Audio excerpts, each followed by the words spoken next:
We sometimes, I think, forget that we're all human. And when something so dramatic happens, it makes us remember that at the end of the day, these small things don't matter. The thing that really matters is, did you help somebody or did you not? Times of crisis push us to innovate, to adapt and evolve. To truly come together, we must break down barriers and nurture alternate perspectives. Science and technology offer the opportunity to fuel discovery and magnify our ingenuity. These are some of the stories and people whose ideas are carrying us forward to emerge resilient.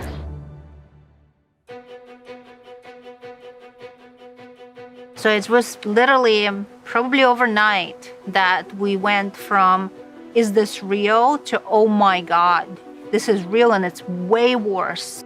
I remember sending an email to my team saying, hey, I think we should work from home from now on until this is clear, because it's just the tip of the iceberg. I am an optimist. I don't know if I've ever had my optimism shaken so hard, to be honest. Early on in the pandemic, it became clear that COVID was going to be a battle fought on multiple fronts. We first needed to understand the virus and how it was spreading. But we also understood, as a result of the increasing disruption to our lives, that there were going to be inherent societal consequences. It's a respiratory issue, it's a respiratory crisis, but yeah, I think the psychological aftermath will also be quite something. And that has a social cost. But I felt like I had to learn, I had to get educated. I felt like I was in the privileged position to do something. So we asked ourselves, without any solutions in front of us, how do we take action to fight the virus? And how do we begin to understand the impact of the pandemic on a personal and on a community level? It became clear that something was happening that made my expertise really, really relevant in a way it had not been before. And then immediately, of course, your engineering mind goes to, okay, how can we fix this? How can we help? I tend to think about, how do people understand communication technologies? How do they incorporate them into their lives? What are the consequences of that? And that interplay back and forth, where technologies are helping define who we are and how we live, and the way that we understand technologies is helping define what those technologies become and how they develop.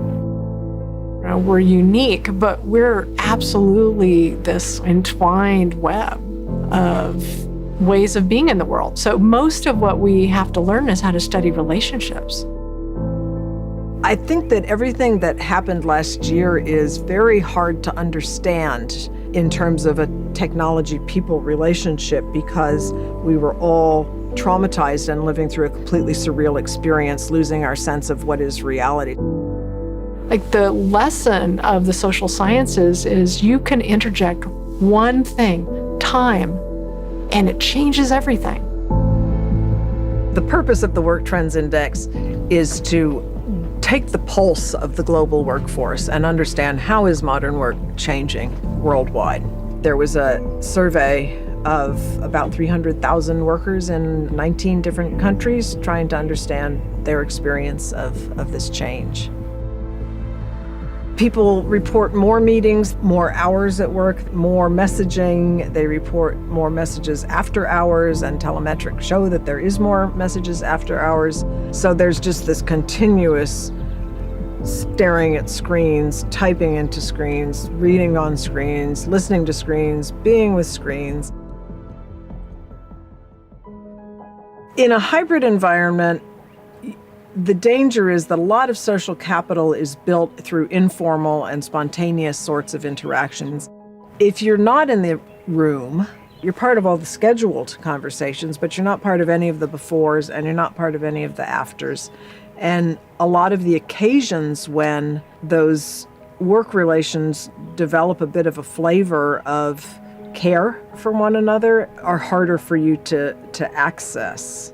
We keep talking about, when we're talking about the new future of work, we're saying we don't want to go back to normal. We want to build a better future. We want a new, better work. Everything in our lives, how we work, play, and learn had to change overnight. We are naturally social beings, and so even the idea of social distancing comes with an inherent cost.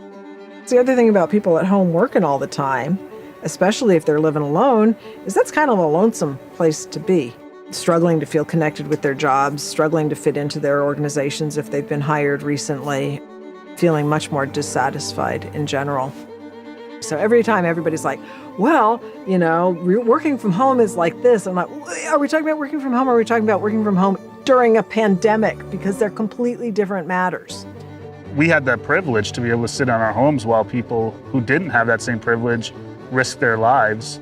I mean, there was frontline workers across the board. We oftentimes just think of medical workers, but what about the people who worked in the grocery stores? What about the people who were delivering our packages? I mean, these are frontline workers who kept society going. There's often this incredible amount of pressure for them to provide. And then once they've met that demand, we forget about them. We're going to have to come up with economic models that value not just that one person who steps up, but many people being available at that moment. How did we make it through this? You know, the people who kept caring for others, that's how we made it through.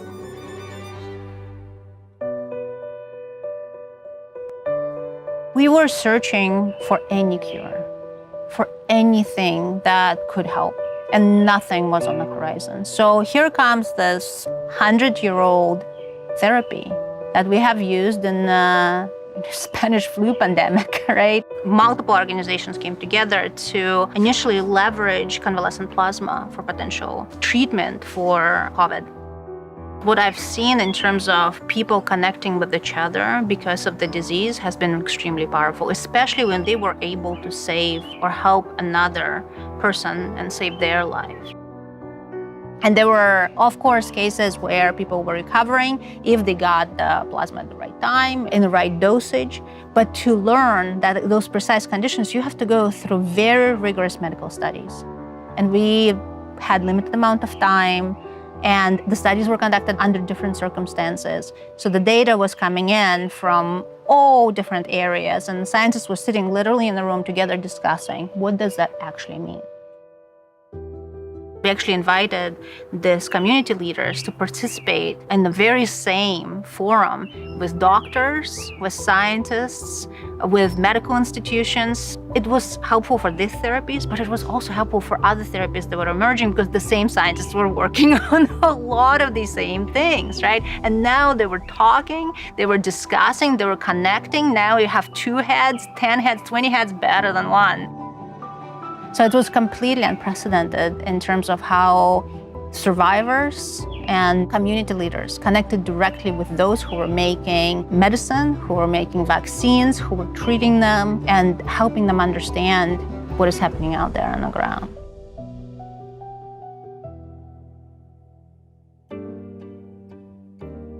The stark statistics on who was dying versus who was living based on socioeconomic situation, that will frame a long-term and powerful discussion about our society and disparity.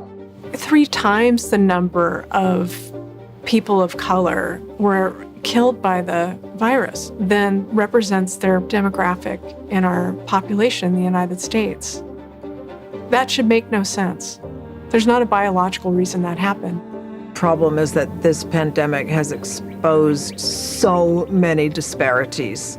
We have to create a more equitable world going forward. I just don't see any way that it stands the way it is. I came here mostly because I could see that the people who wanted to build out the social sciences understood, at least in some sense, that computer science engineering was increasingly in the thick of social questions. March 5th, this doctor who was involved in Greenlight Ready texted me, and he said, I think we have a workflow problem for taking care of marginalized groups experiencing COVID. His thought was, if you equip communities, in fact, they're going to be able to care for each other more effectively. You'd need to model how people coordinated to see what kinds of resources were people asking for that are then proxies for how sick are they. And from that, be able to hold these events where people can get relief. Now we're doing vaccine expos with mostly Black and brown communities, Latinx communities, particularly undocumented workers, who do not want to go to any public hospital. That means they can go to community organizations familiar to them and in a confidential way seek help with people they trust. Having hubs, having strong spokes that are anchors and are going to bring the domain expertise of communities to the conversation. It's not a top-down, I'm going to inform people what they should know. It's going to be this amazing opportunity to say, oh, I'm not the subject matter expert in what's going on in this setting. What do you know that I don't know so that I can advance the state of the art? Greenlight Ready has gotten doses of vaccine in the arms of people who otherwise never would have walked into a public hospital. That's huge. This effort is, what does it look like to build a toolkit for the rest of the world to be able to manage their health?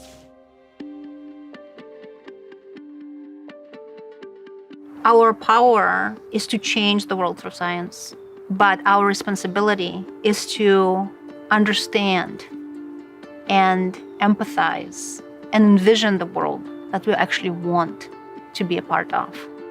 Technologies are always opening up this possibility of connecting us, whether it's for work or for understanding each other. And at the same time, it's necessary, not sufficient. When we think that technologies are going to offer the solutions and therefore we don't have to worry about the social part, it allows us to not really confront those problems. The pandemic perhaps made it a little bit easier for people to see they needed to, if they were building something, tune into who they were building it for and why. Was it some intuition about what somebody else needed, or did they ask? Did they listen? The pandemic has created space for critical conversations. A truly equitable approach to a healthier society will mean more than just reinforcing our health systems. It will start with our social systems, our communities. Now it's about finding the balance between preserving and reimagining our social fabric as we work to reopen. I want to look back at this moment and say, this is when we started building out public health care from the ground up. That we literally said, oh, communities, that's where care happens. I think that for me, a big silver lining of this has been people came through for each other. They started mutual aid networks. They cared for one another. Workers covered for each other. We gave each other grace. And I just hope that we can continue to do that going forward.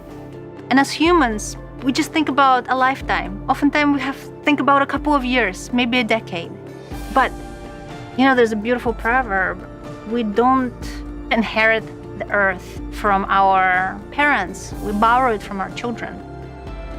So that is our responsibility at the end of the day. This is our wake-up call. This is literally our chance to say, okay, 21st century, how do we want to do this?